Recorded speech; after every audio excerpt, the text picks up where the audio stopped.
No, this is going to be exciting. So before I welcome Mike Armstrong on, I have to give a quick backstory. And for, the listeners out there, you've heard me say this before.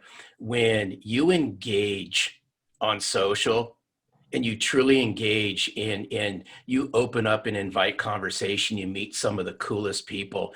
And that's quite frankly how Mike and I met, was just through his engagement. When I say engagement, you're going to understand why here in a second, because what I really appreciate about Mike speaks his mind on a very professional level, which I sincerely appreciate. And that's how we got to know each other.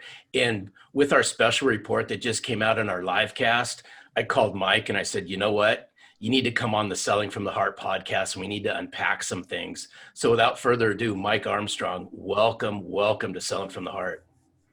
Thanks, guys.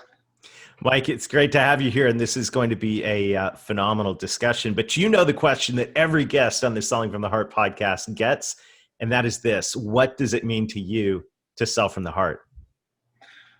I think it's from a perspective of a self-awareness. We talk about this with emotional intelligence a lot, is I want to be authentic. One of my favorite quotes is, be yourself.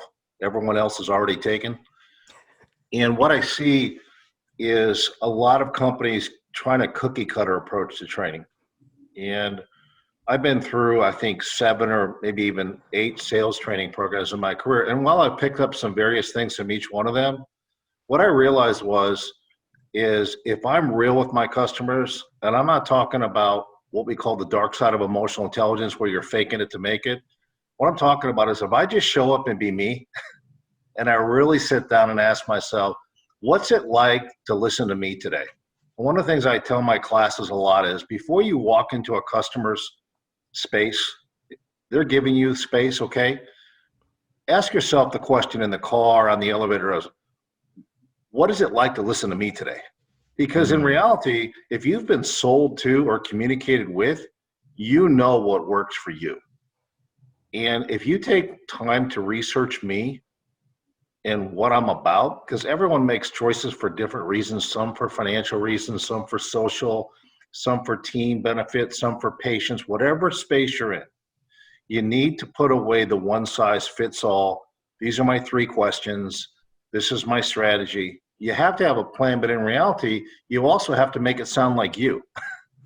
And if your customer has experience with you over years, and you go to a sales training course and you come back speaking say Chinese when your previous language was Japanese, something in their gut is going to stir and they're going to go, who is this guy?